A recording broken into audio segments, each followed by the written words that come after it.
దయచేసి కూర్చుందాం, దేవుని యొక్క మాటలు విందాం. అపోస్తల కార్యములు 9వ అధ్యాయము 36వ వచనాన్ని 36వ వచనం నుండి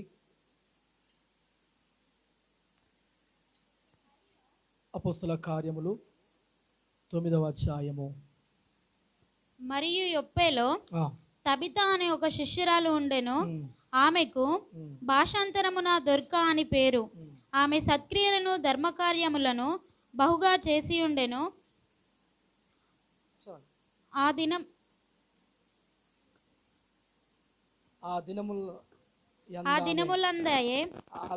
దినములందామే ఆమె కైలపడి చనిపోగా వారు శవమును కడిగి మేడగదిలో పరుండబెట్టిరి. లుద్దా యొప్పెకు దగ్గరగా ఉండుట చేత పేతురు అక్కడ ఉన్నాడని శిష్యులు విని అతడు తడవచేయక తమ యొద్దకు రావాలనని వేడుకొనుటకు 2 మనుష్యులను అతని యొద్దకు పంపిరి.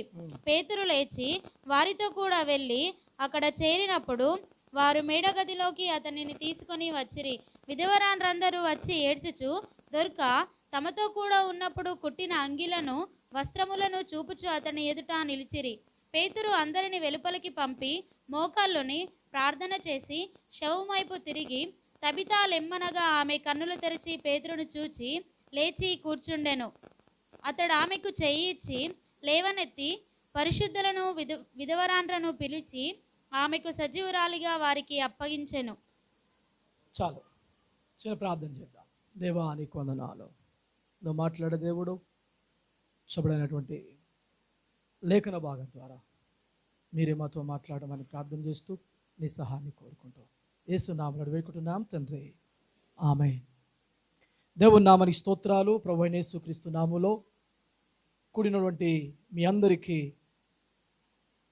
ఈ పుణ్యతార దిన ప్రత్యేకమైన వందనాలు తెలియజేస్తుంటున్నాను. అదే రీతిగా ఈ సమయంలో మనము కొన్ని మాటలు క్లుప్తంగా చెప్పి ముగించాలని ఇష్టపడుతున్నాను.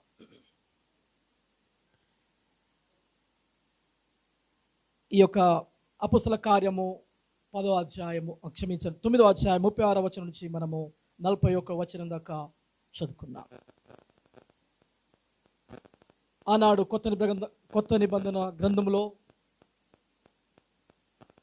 కొంతమంది శిష్యురాన్లు ఉండేవారు. అందులో ఒక శిష్యురాలు పేరేం పేరంటే తబిత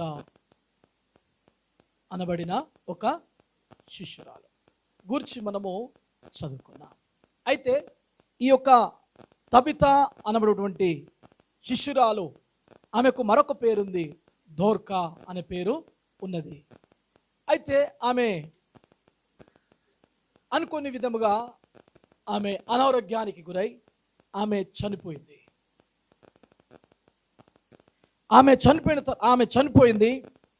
ఆమె యొక్క ఆ శవమును కడిగి మేడగదిలో ఆమెను పెట్టినట్లుగా మనము చూస్తున్నాం. అయితే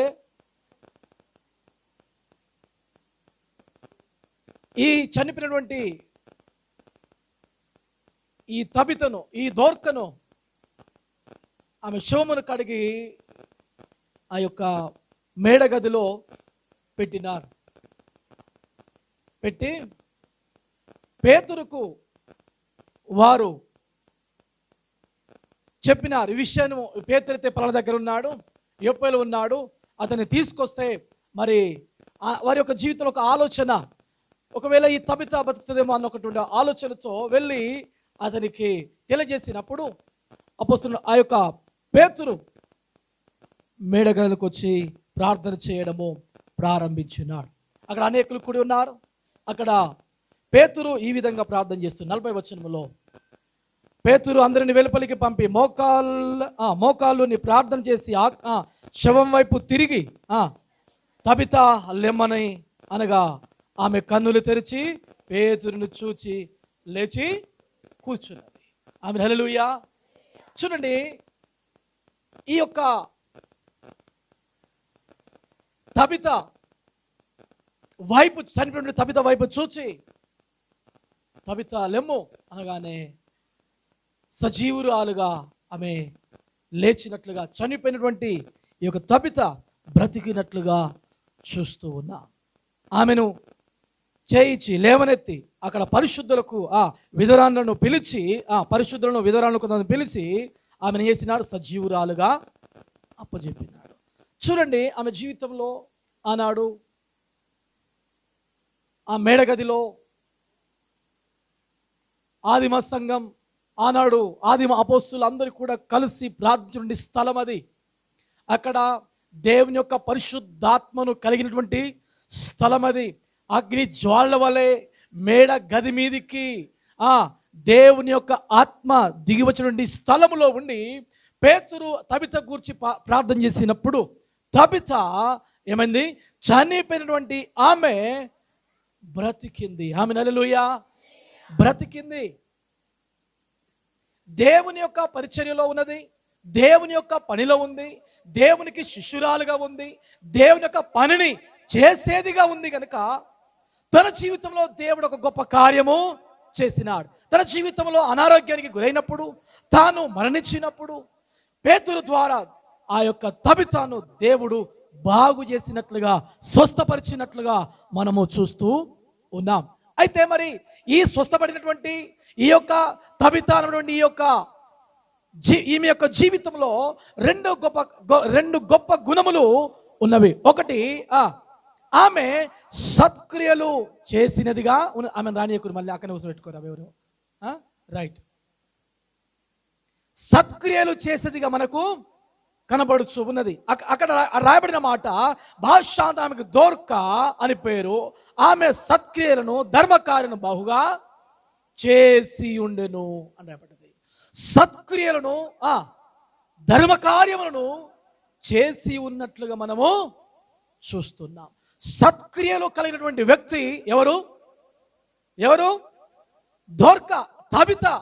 ఈ దోర్క అనబడిన ఈ యొక్క తబిత సత్క్రియలు కలిగిందిగా ఉన్నది, ధర్మకార్యములు చేసినదిగా ఉన్నది.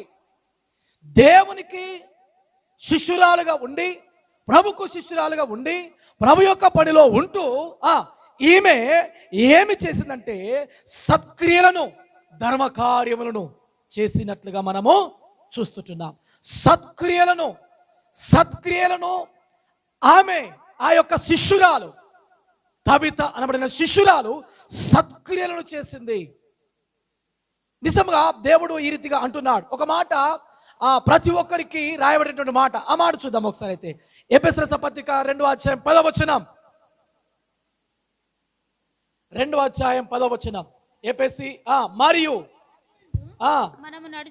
మనము నడుచుకొనవలనని దేవుడు ముందుగా సిద్ధపరిచిన సత్క్రియలు చేయుటకై మనము క్రీస్తు యేసునందు సృష్టింపబడిన వారమై ఆయన చేసిన పని అయి ఉన్నాము. ఆమేన్, హల్లెలూయా. చూడండి, ఆనాడు ఆ యొక్క తబిత అనేటువంటి ఆమె తన జీవితంలో సత్క్రియలు కలిగిన వ్యక్తిగా ఉంది, సత్క్రియలు చేసిన వ్యక్తిగా ఉన్నది. అయితే యేసు అనగా దేవుడు కూడా మనల్ని సృష్టించినాడు, దేవుడు కూడా మనల్ని నిర్మించినాడు. తాను నిర్మించినటువంటి ఉద్దేశం, తాను చేసినటువంటి ఉద్దేశం, తాను మనల్ని సృష్టించిన ఉద్దేశం ఏంటంటే సత్క్రియలను చేయుటకై మనము క్రీస్తు యేసునందు సృష్టింపబడిన వారమునై ఉన్నాము. ఆమేన్, హల్లెలూయా. ఎందుకు? దేనికట? ఏమి చేయుటకు? సత్క్రియలు చేయుటకై. సత్క్రియలు చేయుటకై మనము సృష్టించబడిన వారమై ఉన్నాం. చూడండి, ఆమె దేవుని యొక్క పనిలో ఉంటూ, దేవుని యొక్క పరిచర్యలో ఉంటూ, ఆ యొక్క తబితమైనటువంటి యొక్క శిష్యురాలు సత్క్రియలు చేసినదిగా ఉన్నది. దేవుని బిడ్డలారా, ఈ రోజున మనమందరం కూడా సృష్టించబడిన వారము, మనమందరం కూడా ఆయన యొక్క చేతి పని అయి ఉన్నాం మనము. ఆమేన్, హల్లెలూయా. చెప్పండి, మనం ఏమై ఉన్నాం చెప్పండి? ఆయన చేతి పని.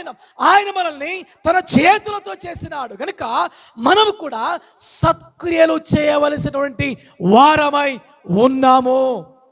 ఏం చేయాలి చెప్పండి? సత్క్రియలు చేయాలి. దేవుడు చేసిన చేతి పని అయి ఉన్నటువంటి మనము సత్క్రియలు చేసిన వారముగా మనం ఉన్నామా? సత్క్రియ మనము చేస్తున్నామా? సత్క్రియ చేసినప్పుడు దేవుడు మహిమపరచబడుతున్నాడు. సత్క్రియ చేసినప్పుడు మనము అనేకుల ఎదుట వెలిగింపబడిన వారముగా, మనము అనేకుల ఎదుట దేవుని యొక్క పరిచయం చేసిన వారముగా, అనేకుల ఎదుట మనము దేవునికి మహిమ తెచ్చే వారముగా కనబడుతూ ఉన్నాం. మత్తయి సువార్త 5వ అధ్యాయము 16వ వచనం చూద్దాం.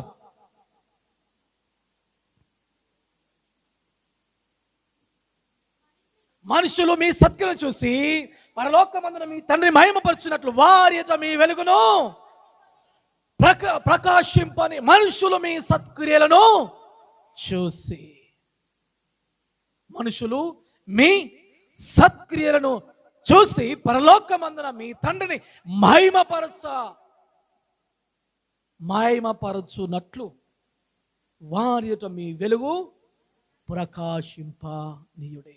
దీని బిల్లారా, సత్క్రియ చేసినప్పుడు, మంచి పని చేసినప్పుడు, మంచి కార్యం చేసినప్పుడు, నీ జీవితంలో ఈ కార్యాన్ని బట్టి, నువ్వు చేసినటువంటి కార్యాన్ని బట్టి దేవునికి మహిమ వస్తుంది, దేవునికి ఘనత వస్తుంది, దేవునికి మెప్పు అనేది వస్తూ ఉన్నది. మీ తండ్రిని, పరలోకమందున మీ తండ్రిని మహిమపరచున్నట్లు. చూడండి దీని బిల్లారా, నీవు చేసిన మంచి పనిని బట్టి, నువ్వు చేసిన సత్క్రియను బట్టి పరలోకమందున తండ్రి ఏమైతున్నాడు? మహిమపరచబడుతున్నాడు. నా ప్రియ సహోదరి సహోదరుడా, నిన్ను బట్టి దేవుడు మహిమపరచబడుతున్నాడా? నిన్ను బట్టి దేవుడు ఘనపరచబడుతున్నాడా?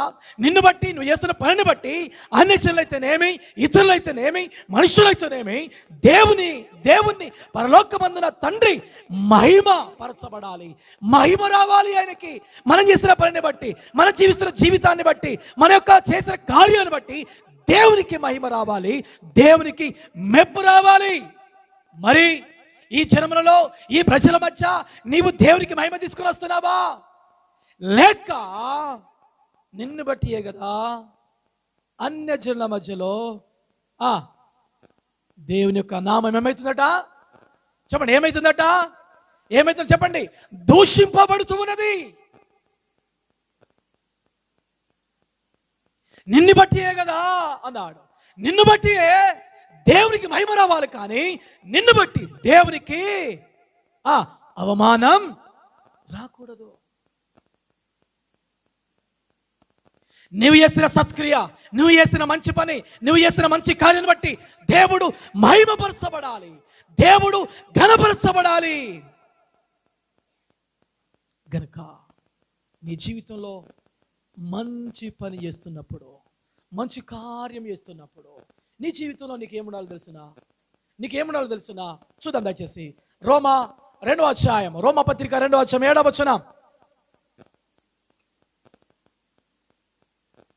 సత్క్రియను ఓపికగా చేయించు, మహిమను, ఘనతను, అక్షయతను వెదుకు వారికి నిత్య జీవమును ఇచ్చును.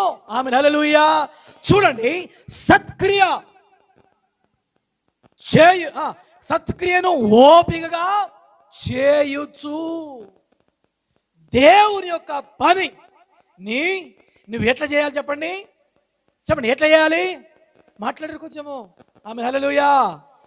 మాట్లాడండి. సత్క్రియను ఓపికగా చేయుచు. దేవుని యొక్క పనిలో ఉన్నటువంటి నిజముగా మనమందరం కూడా దేవుని పని అయి ఉన్నాం. ఆమేన్, హల్లెలూయా. సత్క్రియ సేవకుడు మాత్రమే చేయడం కాదు. సత్క్రియ క్రీస్తు రక్తంలో కడగబడిన ప్రతి ఒక్కరు కూడా దేవుని చేతి పని ఉన్న మనమందరం కూడా ఖచ్చితంగా సత్క్రియను చేయవలసిన వారమై ఉన్నాం. అవునా కాదా?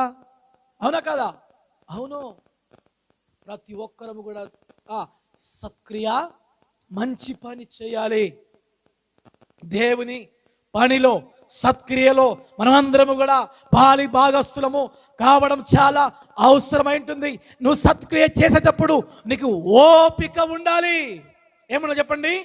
ఓపిక ఉండాలి, నీకు సహనము ఉండాలి.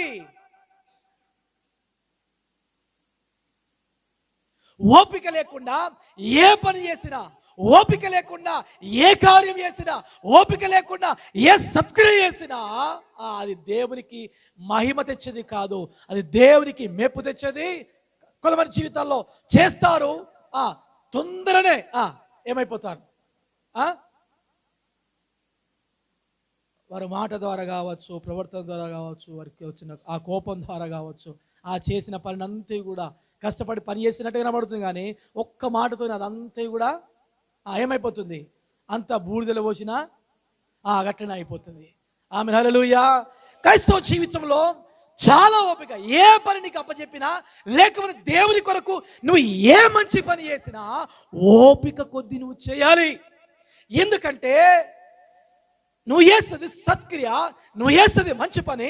ఆ మంచి పనిని బట్టి దేవునికి మహిమ రావాలి, దేవునికి మహిమ రావాలి. అంత మాత్రం ఇక్కడ మహిమను, ఘనతను, అక్షయతను వెదుకు వారికి నిత్య జీవమునిచ్చును. హల్లెలూయా.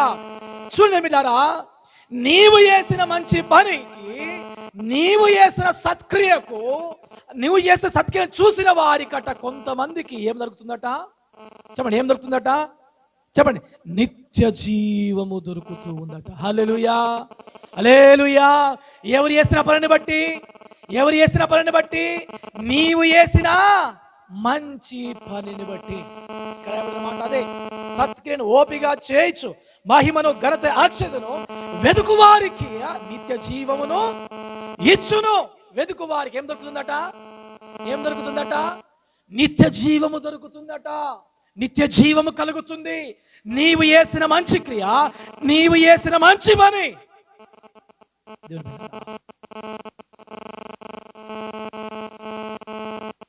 నిత్య జీవానికి తీసుకుని వెళుతుంది. అంత మాత్రం కాదు, మహిమ వస్తుంది, ఘనత కూడా వస్తుంది. కనుక ఈరోజున సత్క్రియ చేయుచున్న నీవు ఓపికగా చేయాలి. అసహనముతో, అశ్రద్ధగా, నిర్లక్ష్యముగా మనము దేవుని పనిని కానీ, దేవుడు నీకు అప్పచెప్పిన పనిని కానీ చేయనీకి వీలు లేదు. ఆమేన్. హల్లెలూయా, హల్లెలూయా. క్షమించండి, తీతు రాసిన పత్రిక 3వ అధ్యాయం 14వ వచనం. తీతుకు రాసిన పత్రిక 3వ అధ్యాయం 14వ వచనం చదువు ఒకసారి.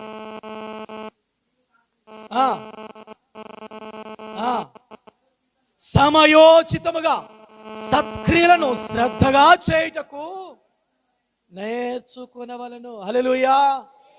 ఓపికగా సత్క్రియ చేయాలి.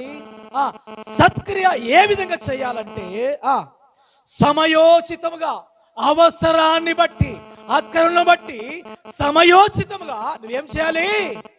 సత్క్రియలను ఎట్లా చేయాలట? శ్రద్ధగా చేయాలట. హల్లెలూయా. ఇక్కడ 2 విషయాలు ఉన్నాయి. సమయోచితముగా, సమయోచితముగా అవసరాన్ని బట్టి, ఎప్పుడు పడితే అప్పుడు చేయనికి, ఏ సమయంలో బట్టి ఆ సమయంలో చేయనికి వీలు లేదు. వాక్యానుసారంగా మాట్లాడితే, వాక్యానుసారంగా నువ్వు చేసే పని ఏరితే ఉండాలి అంటే సమయోచితముగా ఉండాలి. ఆమేన్. హల్లెలూయా. అవసరాన్ని బట్టి సమయోచితముగా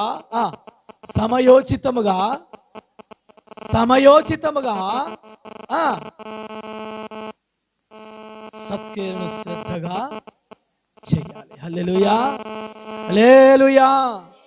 సత్క్రియలను శ్రద్ధగా, సమయోచితముగా చేయాలి. సమయమును, సందర్భాన్ని బట్టి చేయాలి. ఎప్పుడు పడితే అప్పుడు చేయనికి వీలు లేదు. నా ఇష్టం అననికి వీలు లేదు.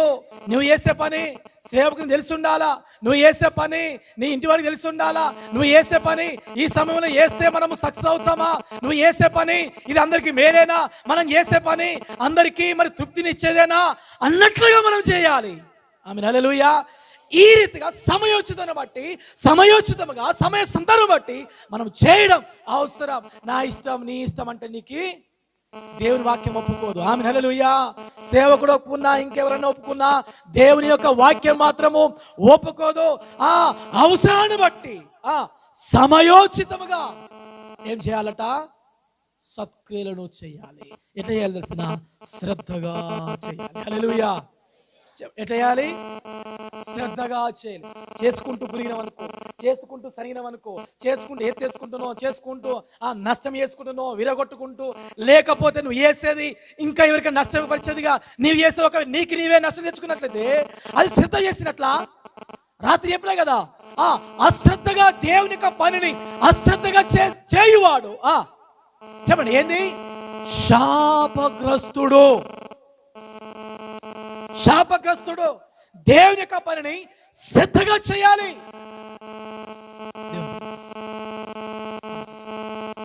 తాబిత యొక్క జీవితంలో తాను ఆ రీతిగా చనిపోయిన ఆమె కూడా బ్రతకడానికి గల కారణం తన జీవితంలో దేవుని యొక్క పనిలో నిమగ్నమై ఉంది. దేవుని యొక్క పనిని చాలా సమయోచితముగా, శ్రద్ధగా, ఓపికగా చేసేదిగా ఉన్నది. కనుకనే చనిపోయినను దేవుడు తిరిగి బ్రతికించుకున్నాడు. ఆమేన్. హల్లెలూయా, హల్లెలూయా. బ్రతికించుకున్నాడు. నువ్వు చేసిన మంచి పని, నువ్వు చేసిన సత్క్రియ ఒక దినమున నీకు మేలుకరంగా మారాలి. ఒక దినమున నీ జీవితానికి దీవెనకరంగా, ఆశీర్వాదకరంగా మారాలి. ఆమేన్. హల్లెలూయా. నువ్వు చేసిన పని ఎప్పుడు కూడా నీకు మెప్పును, ఘనతను తీసుకొచ్చేదిగా ఉండాలి. అది ఒక దినమున నీకు, నీ కుటుంబానికి దీవెనకరంగా, ఆశీర్వాదకరంగా మార్చబడాలి. ఆమేన్. హల్లెలూయా, హల్లెలూయా. దేవుని బిడ్డలారా, ఆనాడు తబిత అనబడిన ఆ యొక్క శిష్యురాలు సత్క్రియలను చేసేదిగా ఉన్నది. సత్క్రియలను కలిగిన వ్యక్తిగా ఉన్నది. దేవుని బిడ్డలారా, ఈ రోజున నీవు మంచి క్రియను, మంచి పనిని చేయాలి. నువ్వు చేసే పని అయినా సరే, నీవు దేవుడికి అప్పచెప్పిన పని అయినా సరే, అది మంచిగా చేయాలి, అది ఓపికగా చేయాలి, అది సమయోచితంగా చేయాలి, అది శ్రద్ధగా చేయాలి. ఆమేన్. హల్లెలూయా. అది నీకు, నీ కుటుంబానికి, నీ వ్యక్తిగత జీవితానికి దేవుడు మేలుకరముగా, దీవెనకరముగా దేవుడు మారుస్తూ ఉంటాడు. ఆమేన్. హల్లెలూయా. మళ్ళీ చెప్దామా? హల్లెలూయా. ఇంకోసారి చెప్దామా? హల్లెలూయా. ఇప్పుడు రెండు చేతులు పైకి ఎత్తి గట్టి హల్లెలూయా చెప్దామా? హల్లెలూయా. రెండవ పని, రెండవ లక్షణం తనకున్నది ఏంటంటే ధర్మకార్యములు చేసినదిగా ఉంది. ఆమేన్. హల్లెలూయా. ఏం చేసింది? ధర్మకార్యములు. ధర్మకార్యములు. ధర్మకార్యములు అంటే చెప్పండి నిఖిల్, ధర్మకార్యములు అంటే ఏంది?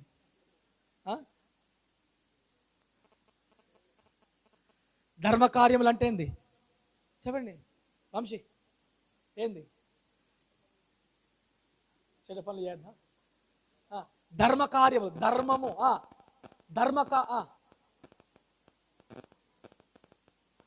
దానం చేయడం. ఆమేన్. హల్లెలూయా. ధర్మకార్యములు చేయడం, ఇతరులను ప్రేమించి వారికి ఇవ్వడము. అయితే ఈ ధర్మకార్యములు చాలా మంది చేస్తారు, ఇప్పుడు చేస్తున్నారు కూడా. పుట్టినరోజు అప్పుడు చేస్తున్నారు, తమ్ముడు విల్సన్ కూడా చేస్తున్నాడు, ఇట్లా కొంతమంది చేస్తున్నారు. రైట్, ఓకే, చాలా మంచి పని ఇది. ఆమేన్. హల్లెలూయా, హల్లెలూయా. ఒకసారి ఈ పాట చదువుకుందాం. యాకోబు పత్రిక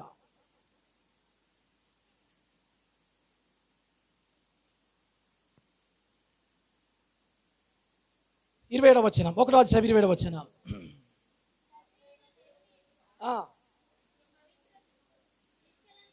పవిత్రమును నిష్కలంకమునైన భక్తి ఏదనగా దిక్కులేని వారిని, దిక్కులేని పిల్లలను, విధవరాలను వారి ఇబ్బందులు పరామర్శించుటయు, ఇహలోక మాలిన్యం అంటకుండా, తనకంటకుండా తన్ను తాను కాపాడుకునుటే. చూడండి, ధర్మకార్యం, ధర్మం ఎవరికి చేస్తాం? లేని వారికి చేస్తాం, పేదవారికి చేస్తాం, వృద్ధులకి చేస్తాం, లేకపోతే విధవరాలకు చేస్తాం, దిక్కు లేని పిల్లలకు మనము ధర్మకార్యములు చేసేవారు. లేకపోతే ధర్మం చేయాలనుకున్నప్పుడు ఇంకా ఆ పేదస్థితిలో ఉన్న వారికి, ఇంకా ధర్మకార్యం చేయనప్పుడు ఇంకా కలిగిన వారికి కూడా మనకు ఉన్నదాన్ని బట్టి మనం చేస్తూ ఉన్నాం. అయితే బైబిల్ గ్రంథంలో కొర్నేలు కూడా చేసినాడు. ఆమె హల్లెలూయా. ఎవరు చేస్తారు చెప్పండి? ఎట్లయితే తబిత అనబడే దేవుని యొక్క శిష్యురాలు అనబడే తబిత ఎట్లయితే ధర్మ కార్యములు చేసిందో అట్లాగే కొర్నేలు కూడా చేసినాడు. ఒకసారి చూడండి దయచేసి ఒకసారి, ఎందుకైనా మంచిది. 10వ వచనం 4వ వచనం. భయపడి నీ ప్రార్థనలు నీ ధర్మ కార్యములు దేవుని సన్నిధిని జ్ఞాపకార్థంగా చేరినవి. 31వ వచనం. నీ ప్రార్థన వినబడెను, నీ ధర్మ కార్యములు దేవుని సముఖమందు జ్ఞాపకము ఉంచబడెను. చాలు. ఎట్లుందట? జ్ఞాపకం ఉంచబడ్డవి. నీ ప్రార్థన నీ ప్రార్థనలు ఏమంది అక్కడ 31వ వచనంలో? నాకు నచ్చలేదు. వినబడెను. ఇంకా అయ్యో మీకు మీరే కూరుకుంటారా? నాకు ఎప్పుడు గట్టి ఎప్పుడు ధర్మ కార్యములు దేవుని సముఖమందు జ్ఞాపకం ఉన్నవి. ఆమేన్. హల్లెలూయా, హల్లెలూయా. దేవుని సముఖమందు జ్ఞాపకముగా ఉంచబడినవి. చూడండి, ధర్మకార్యం చేసిన తబిత, ధర్మకార్యం చేసిన కొర్నేలి, ఇద్దరు కూడా ప్రభును కలిగిన వారుగా ఉన్నారు. హల్లెలూయా. వారు ఎలాంటి వారంటే ప్రభును అనుసరించిన వారు, ప్రభు సన్నిధానములో వారు నిష్కలంకమైన వారుగా ఉన్నారు. ప్రభు సన్నిధానములో వారు ఏడుతున్నంటే ఈ లోకము అనేది వారి జీవితంలో ఎంత మాత్రము లేదు, ఎంత మాత్రము లేదు. చాలా మంది జీవితాల్లో ఉన్నవి కదా అని ధర్మకారం చేయడం కాదు, ఉంటే ధర్మకారం చేయడం కాదు. నువ్వు చేసేది దేవుని సన్నిధికి చేరాలి, దేవుడు చూడాలి, దేవుడికి దానికి ప్రతిఫలము దేవుడు ఇవ్వాలి. అంటే నీవు ధర్మకార్యము చేయాలి. ప్రతి ఒక్కరు కూడా ధర్మకార్యము చేయాలి. అందుకనే రెండు అంగీలు ఉంటే ఒక అంగీ లేని వారికి ఇవ్వమనడా లేదా? ఇవ్వమన్నాడు. 2 పూట్ల ఆహారం ఉంటే లేని వారికి 1 పూట ఆహారము పెట్టుమన్నాడు. ఇది ధర్మకార్యము. నీకు కలిగిన నుంచి లేని వారికి ఇవ్వడము, ఇది ధర్మకార్యము.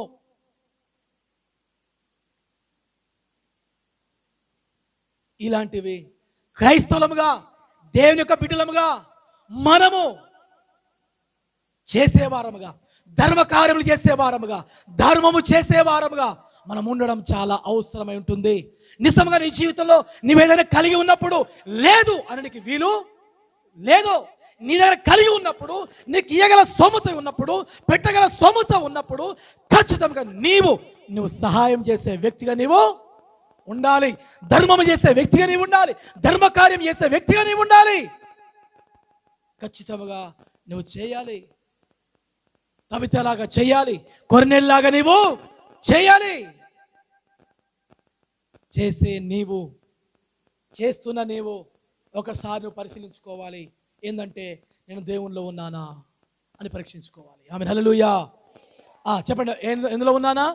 దేవునిలో ఉన్నానా? దేవుని పనిలో నేను ఉన్నానా? దేవునితో నేను ఏ రీతిగా ఉన్నాను? దేవుని నాకు ఎలాంటి సంబంధం ఉంది? దేవునితో నా సహవాసం ఏంటి? దేవుని నాకు ఉన్నటువంటి ఆ యొక్క అనుబంధం ఏంటి? దేవునికి నీకు లేకుండా ఆ సహవాసము సంబంధము లేకుండా, దేవుని యొక్క సరిదనము నీవు సరిగా లేకుండా ఎలాంటి గొప్ప కార్యములు చేసినా నీ జీవితంలో అవి ఎంత మాత్రము కూడా అవి జస్ట్ అప్పుడు మనం పేరు మాత్రం తీసుకొస్తాయి, కానీ అవి ప్రభు సన్నిధానము నిలిచి ఉండేవిగా ఉండవు. ప్రభు సన్నిధానం నిలవాలి. ఆమేన్. హల్లెలూయా. నువ్వు చేసిన ధర్మ కార్యం ప్రభు సన్నిధాన జ్ఞాపకార్థముగా ఉండాలి. అంటే నువ్వు ప్రభులో ఉండాలి, ప్రభును కలిగిన వ్యక్తిగా ఉండాలి. ప్రభుతో నీ సహవాసం ఏంటి? ప్రభుతో నీ యొక్క ఆ జీవితం, ప్రభులో నీ జీవితం ఏ రీతిగా ఉంది అని ఒక్కసారి నీ జీవితాన్ని నీవు పరీక్షించుకోవాలి.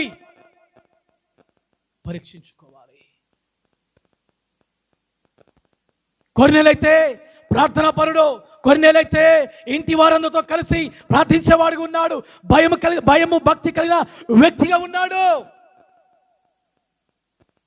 దేవుని యొక్క సన్నిధానంలో నమ్మకమైన వ్యక్తిగా, ధర్మకార్యం చేసిన వ్యక్తిగా కొర్నేలి ఉన్నాడు.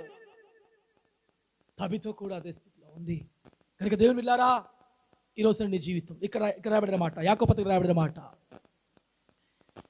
పరామర్శించుటయు ఇహలోక మాలిన్యము అంటకుండా తన్ను తాను కాపాడుకునుట. ఆమేన్, హల్లెలూయా. ధర్మకార్యం చేసే నీవు ఇహలోక మాలిన్యం, లోక సంబంధమైనది ఏ ఆచారం కానీ, ఏ అలవాటు కానీ, ఏ పద్ధతి కానీ, ఏ తప్పిదములు కానీ, ఏ చెడ్డ అలవాట్లు నీ జీవితంలో కానీ, నీ కుటుంబ జీవితంలో కానీ ఉండనికి వీలు లేదు. ఏమనుకుంటారంటే ఇది నిజమైన భక్తి అనుకుంటారు, ధర్మం చేయంగానే ఇది కలంకం లేని భక్తి అనుకుంటారు. మీది మాత్రం చదువుతారు, కిందిది మాత్రం చదవరు. ఆమేన్, హల్లెలూయా, హల్లెలూయా. చాలా మంది అందరూ కూడా ఈ మధ్యలో చాలా మంది కూడా ఈ రీతిగా ఫుడ్ డొనేట్ చేయడము, బర్త్డే అప్పుడు, పెళ్లి రోజులప్పుడు, లేకపోతే ఏదో కలిగి ఉన్నప్పుడు రోడ్ల మీదకి వెళ్ళి స్నాపులు పెట్టి, లేకపోతే ఇన్స్టాగ్రామ్లో పెట్టి, ఇలాంటివి జరుగుతున్నాయి. చేయడంలో పొరపాటు లేనే లేదు. చేయాల్సిందే చెయ్యాలి కూడా. ఆమేన్, హల్లెలూయా. చెయ్యాలి కూడా. కానీ చేసేటప్పుడు వారు అనుకుంటున్నారు ఇది మంచి భక్తి అనుకుంటున్నారు, ఇంతకంటే గొప్పది ఏంది అని అనుకుంటున్నారు కదా. కానీ ఒకసారి ఆలోచన చేయాలి, ఏంటంటే చేసే నీవు దేవునిలో ఉండాలి. ఆమేన్, హల్లెలూయా. చేసే నీవు దేవునిలో ఉండాలి, దేవునితో ఉండాలి, ప్రార్థన పరుడవై ఉండాలి, ప్రార్థన పర్రాలవై ఉండాలి, నీవు పరిశుద్ధమైన జీవితాన్ని కలిగిన వ్యక్తిగా నీవు ఉండాలి.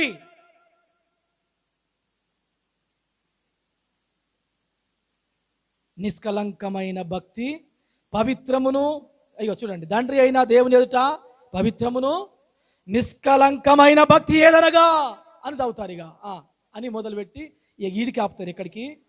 పరామర్శించుట. బస్ అయిపోయింది. ఇక పరామర్శించడమే, విధురాలకు చేయడమే, వృద్ధులకు చేయడమే, దిక్కులు వారిలో చేయడమే, నీకు కలిగింది ఇవ్వటమే. ఇవ్వండి, దేవుని ఖచ్చితంగా దేవుడు దీవించువాడుగా ఉన్నాడు. ఆమేన్, హల్లెలూయా. ఖచ్చితంగా నువ్వు ఇవ్వాలి. నువ్వు చేయగలిగినప్పుడు లోక సాంప్రదాయాలు, లోక అలవాట్లు, లోక పద్ధతులు అవన్నీ కూడా మన జీవితంలో, మన కుటుంబంలో ఉండద్దు. ఆమేన్, హల్లెలూయా. ఈరోజు మన అతని జీవితంలో నేను ముగింపులో ఉన్నాను. తబిత అనబడినటువంటి శిష్యురాలు సత్క్రియలు చేసినదిగా ఉన్నది, ధర్మకార్యములు చేసినదిగా ఉన్నది. ఈరోజున నీ ధర్మ కార్యములో ప్రభు సన్నిధి ఎట్లుండాలి చెప్పండి? 31 వచ్చిన రాయబడినట్టుగా ఏ రీతిగా ఉండాలి అనంటే, దేవుని సముఖమందు జ్ఞాపకం ఉంచబడి ఉన్నవి. ఆమేన్, హల్లెలూయా. జ్ఞాపకం ఉంచబడినవి. నువ్వు చేసిన ధర్మ కార్యము దేవుని సముఖమందు జ్ఞాపకముగా ఉంచబడ్డవి, జ్ఞాపకార్థముగా ఉన్నవి. ఆమేన్, హల్లెలూయా, హల్లెలూయా. అంటే కొర్నేలియు చేసిన ధర్మకార్యము వృధా పోయిందా? వ్యర్థమైపోయిందా? వ్యర్థం కాలే, వృధా పోలే. తన పడిన ప్రయాస, తను చేసిన కష్టము ఎంత మాత్రము కూడా వృధా కాలేదు. ప్రభు అంటున్నాడు, దేవుని యొక్క దూత అంటుంది, అయ్యా కొర్నేలి, నువ్వు చేసిన ధర్మకార్యం ప్రభు సముఖములో జ్ఞాపకార్థముగా ఉంచబడి ఉన్నవి. ఆమేన్, హల్లెలూయా. గనుక దుర్బిలారా, నువ్వు చేసే